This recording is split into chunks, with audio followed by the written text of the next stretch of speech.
There's godlike and warlike and strong like only some show. And Welcome to No Selves to Defend, the exhibition that's here at Art in These Times. No Selves to Defend comes out of an anthology project that we pulled together in 6 weeks that includes artwork that's original portraits that have been created by several artists, including Bianca Diaz and Billy D and Ariel Springfield, also Micah Bezant and Rachel Galindo, Molly Crabapple, and also Caitlin Seidler, Lex Nonscripta. All those artists created these beautiful portraits, which we have included in the exhibition, of all other women of color who have invoked self-defense against violence and been criminalized for that. We begin this exhibition with the story of Celia, a slave, and that's how she's been termed because of the way that she was defined in the trial transcripts.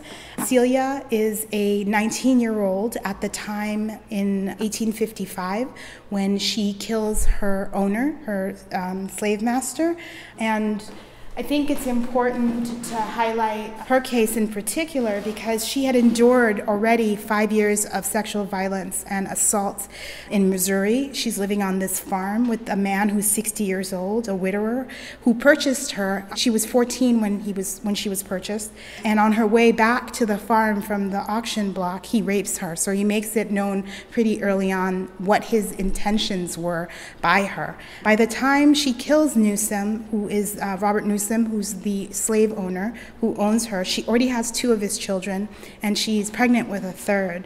And basically, she starts a relationship with another slave on the farm, and his name is George. And George insists that she end the quote-unquote relationship that she has with Robert Newsom if they're going to continue in their relationship.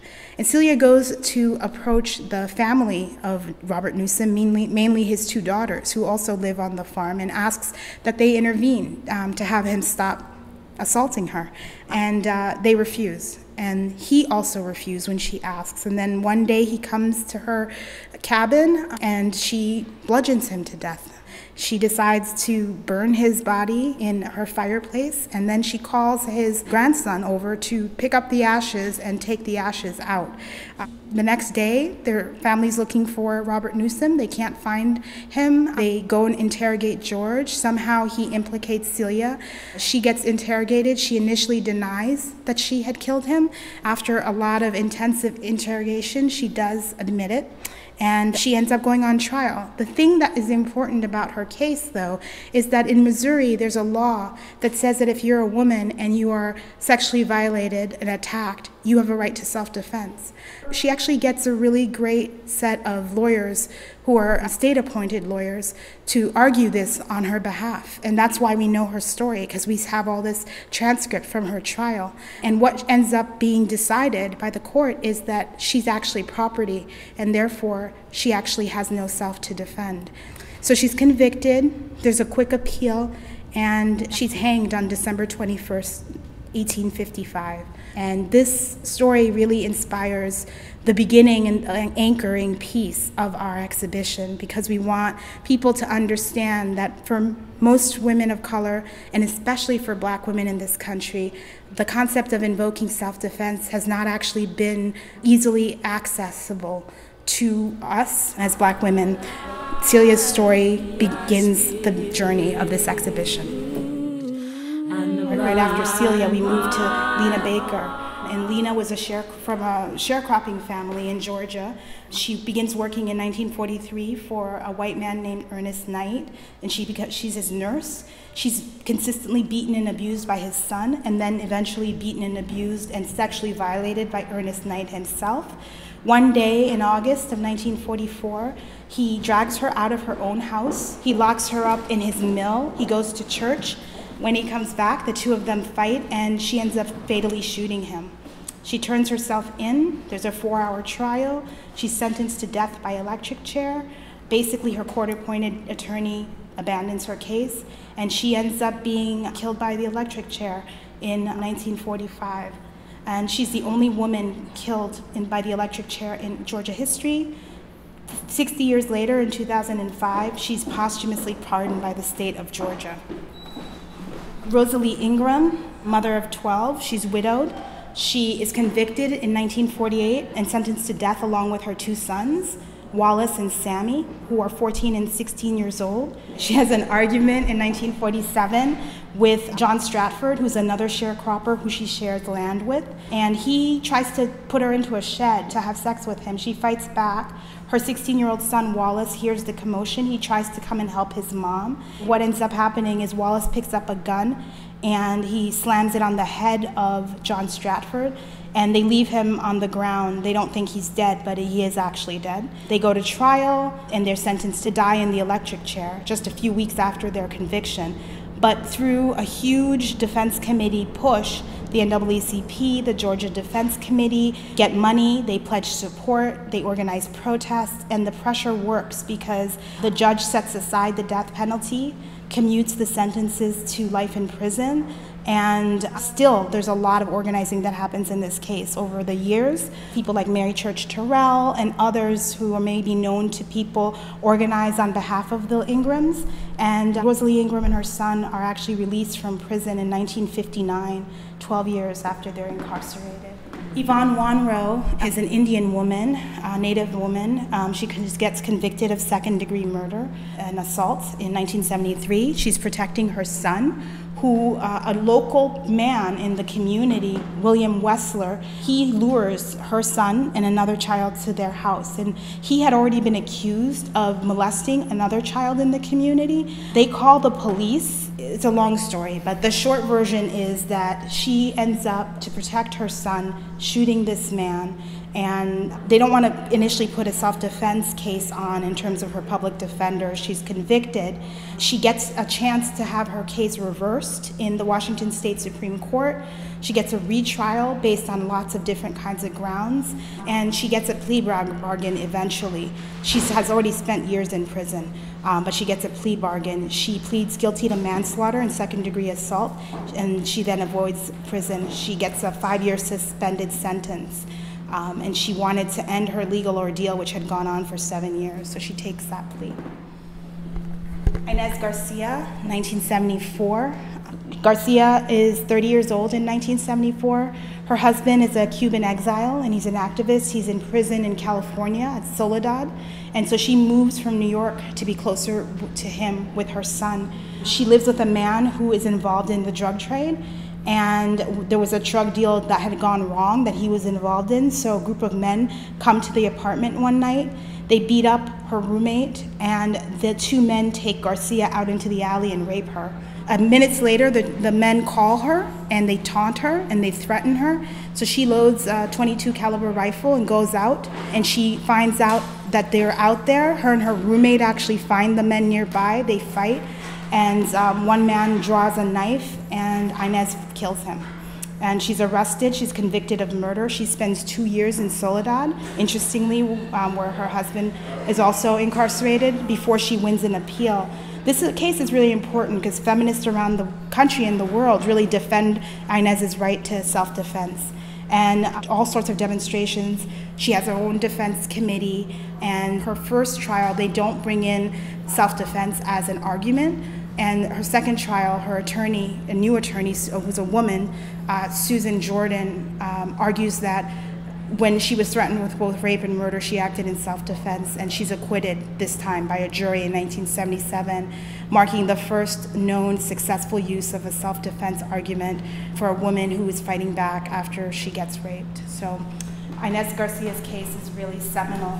Here we have Joan Little's case. She's a prisoner who's in 1974. A white guard basically tries to sexually assault her. She gets control of an ice pick, and she uses it to wound him. She doesn't know that she's actually killed him, and she flees the jail, and she becomes a target of a big manhunt. She eventually surrenders, and then she goes to trial, and she gets a great couple of lawyers, Karen Galloway, who's one of the first African-American women lawyers in North Carolina, and Jerry Paul. And they secure actually an acquittal for her, which is super unprecedented. Her case is multiracial, international, feminist-led campaign. Again, really important case about self-defense in women and organizing. And so Joan Little's case is really important. Desi Woods, in 1975, she gets picked up as she's hitchhiking by a man named Ronnie Horn, who's a white salesman. He attempts to rape both women. Desi kills him with his own gun. Then they take his wallet and his money in order to get away, and they flee. Next, they're arrested. There's also a defense committee that gets up, the Free Desi Woods Committee, that wants to support her. She's actually convicted of voluntary manslaughter and also of armed robbery because they'd taken his wallet. And so she's sentenced to 22 years in prison. And Cheryl Todd, who's with her, is convicted of being an accomplice in the theft, and she gets a 5-year sentence. This particularly is interesting because Desi Woods' case was really picked up by the Black nationalists more than feminists, though many feminists supported her. And she was denied parole several times, even with the push to get her freed. And after serving, I think, about 5 or 6 years in prison, she's released in 1981. Here we have Cassandra Peaton, who's a young mother.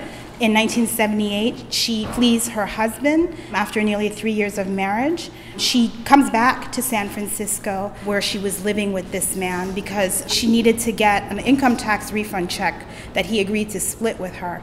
At the bank, they end up in a fight. Her husband tries to raise his fists to hit her. She shoots him and wounds him in the leg. She's charged with assault with intent to commit murder and illegal use of a firearm. And a defense committee emerges to help support her and pay her legal fees. They have fundraisers, demonstrations, etc. In 1979, she's convicted of assaults with a deadly weapon. The judge actually suggests that Peaton is a danger to herself and the community, so he revokes her bail, sends her to the California Institute for Women for a 60 to 90-day observation period, pending sentencing, and she was facing up to 10 years in prison. But surprisingly, after her observation period, she was sentenced to time served, and she was released on parole. And it was a major victory for her and for the defense of other battered women. This is Bernadette Powell, who in 1978 is 27. She shoots and kills her estranged husband. She's endured up to 6 years of abuse within her marriage, where her husband does unspeakably horrifying things to her, like burning her with cigarettes, terrorizing her, etc. She ends up killing him when he kidnaps her and her son and brings them to a motel. She's convicted of second-degree murder by an all-white jury, and she receives a sentence of 15 years to life. And she has a defense committee and a lot of people supporting her case because they think that she didn't get a fair trial, but she ends up serving her time in prison. Juanita Thomas, in 1979, she kills her partner. She had endured several years of abuse against herself. One night when they come back from a party, he's trying to basically rape her, telling her to, perform oral sex. He threatens to kill her, and she then ends up taking the knife and killing him. The long story short is that she's convicted of first-degree murder. She's sentenced to life in prison without parole. She ends up spending almost 20 years in prison, and she doesn't get released. She's in Michigan. She doesn't get released until a law professor, Andrea Lyon, and her students uncover evidence that would have helped her during her trial. And the evidence was destroyed by the prosecution. That led her to end up being unjustly convicted and spending almost 20 years of her life in prison. She's now out of prison. The New Jersey 4 case happens in 2006 when a group of 7 young lesbians who are friends from New Jersey go to New York City for a night out. They're in Greenwich Village, in the West Village. They're harassed and attacked by a black man named Dwayne Buckle. He's yelling homophobic slurs at them. They fight back. He actually does not die, but they're all arrested for second-degree gang assault. This is an interesting case because this was a case of people talking about lesbian wolf packs in New York. You should see the New York papers all had these, quote unquote, that these young black women were all gang members, and they had lesbian wolf pack on the cover. So they kind of made people become riled up over their case. 3 of the girls who are younger take guilty pleas, and the other 4 are convicted. They go to trial, and their sentences range from 3.5 years to 11 years. They're sentenced in 2007. Their cases are also tried by all white juries, and in their case, all female juries. And there is also a defense committee that rises up to support them. Patrice Johnson is the one who was the latest person. She was 20 years old when she was convicted, but she was released from prison in 2013. And then we have Cece McDonald, who is a young trans woman who in 2011 was out with her friends when she was attacked by a group of racists, yelling racist and transphobic slurs, then attacked them. Cece basically fought for her life. She was arrested. When she fought back, she killed one of the people that was targeting her.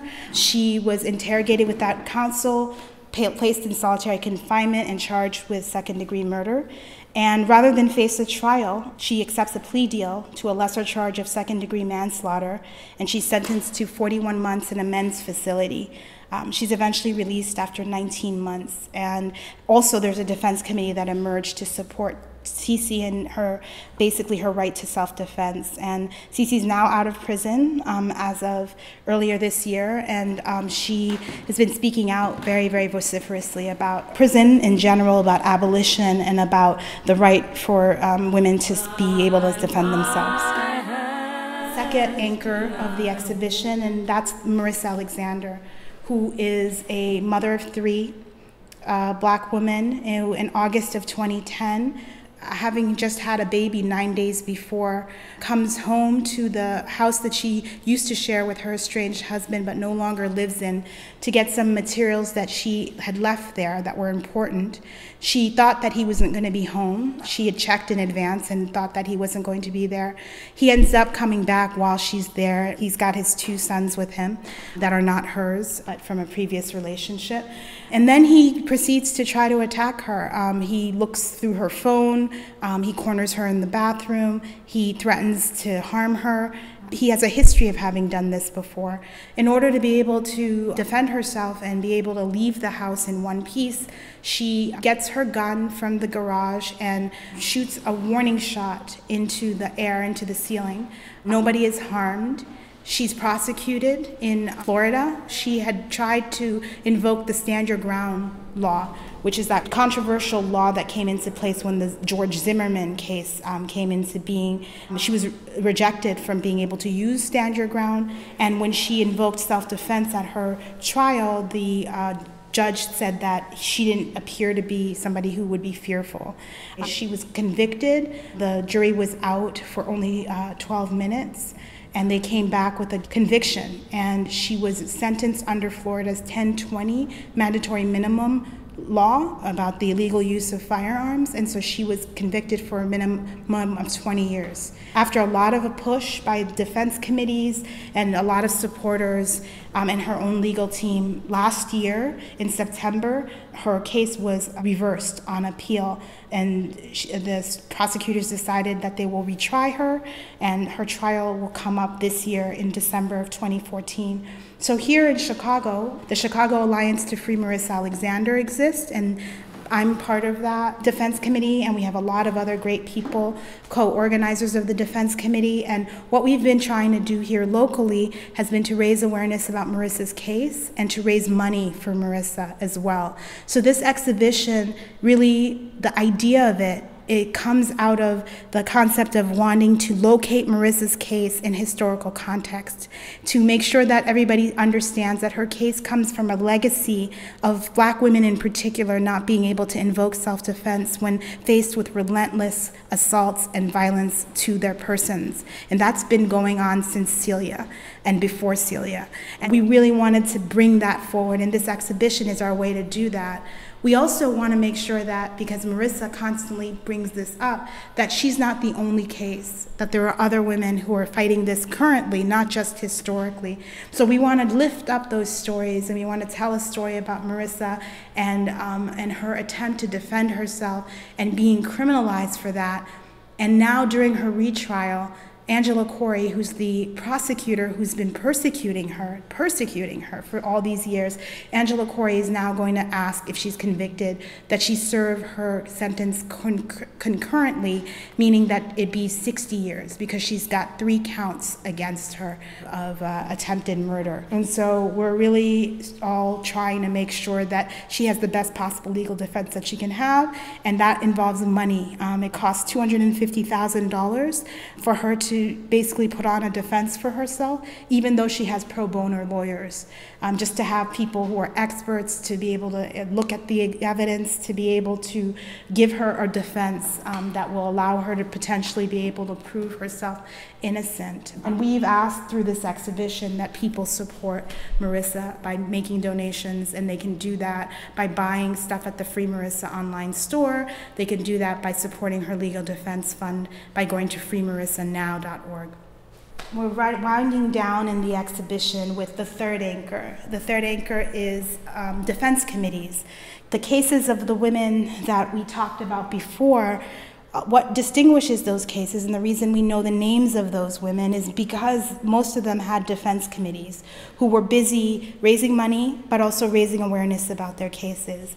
So in this particular part of the exhibition, you'll see materials and ephemera, mostly from my collection, that will be pamphlets that were created and made and sold to be able to raise money for various people like Desi Woods and Joan Little and Inez Garcia. Our own No Selves to Defend anthology is an example of a pamphlet that we used to be able to raise money for Marissa's legal defense. You know, we made a limited amount of them. We sold them for $50 each, and we were able to raise over $5,000 that way for her legal defense.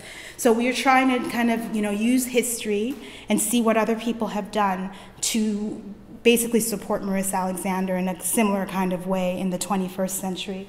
You'll be able to see a lot of ephemera pieces, original flyers that were done, advertising rallies or advertising the words of particular women. People have asked or thought, why are we focusing mainly on women? We are focusing in this exhibition on people who identify as women, which obviously also includes trans women.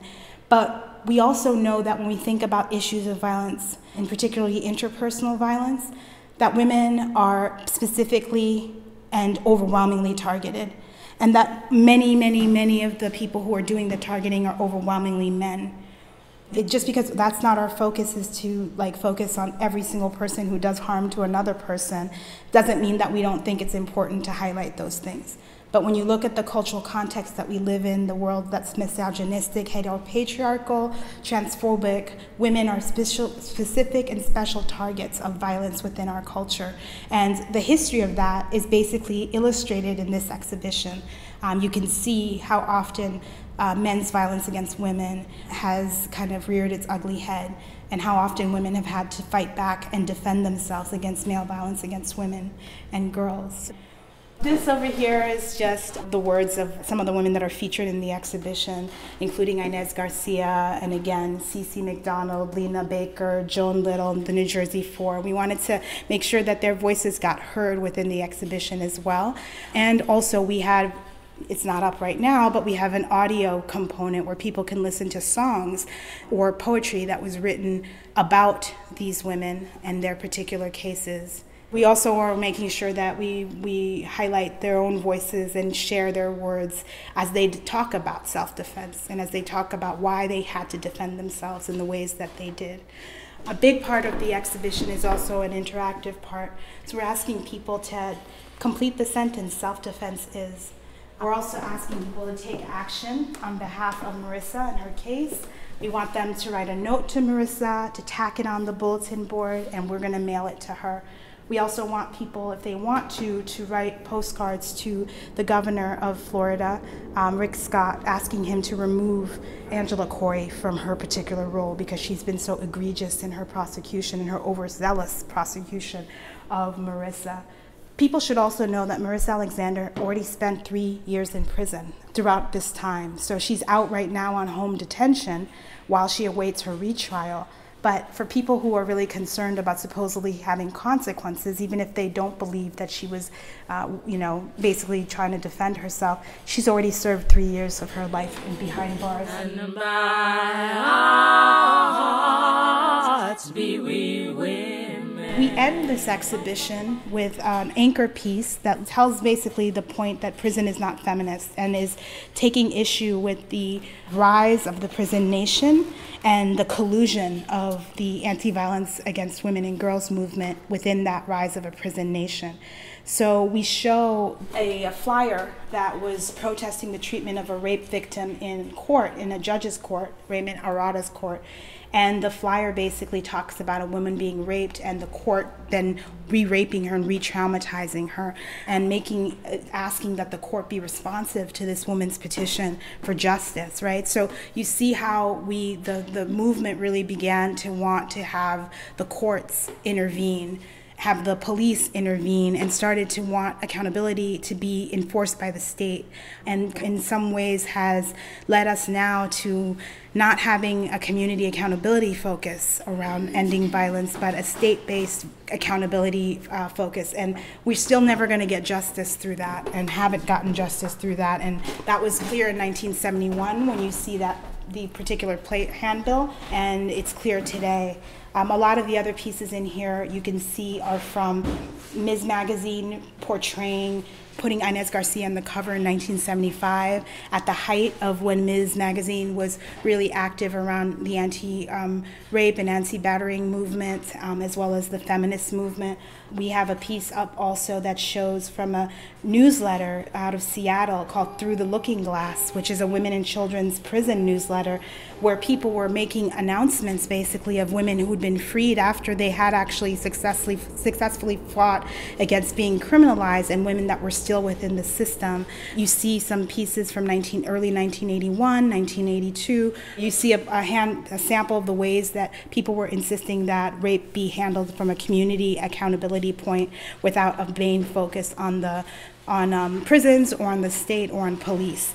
And then you get to looking at the modern era of that reformulation of community accountability with a poster that was created by Emily Davidson and Kaylee Kennedy, which is part of the Women on Watch series, which is meant to draw attention to violence against women in a way that actually foregrounds and forefronts empowering communities to take care of one another as opposed to relying on police and prisons. The poster is meant to kind of talk about the not being so focused on binaries around the idea of survivor and perpetrator, but that many perpetrators are survivors and some survivors do perpetration, and that we have to be more complicated and more holistic and less focused on punishment all the time, and really trying to figure out new ways of being accountable for ending violence against women and girls, or gender-based violence more broadly. So that's basically the exhibition in a nutshell, and that's what we've done. And by our head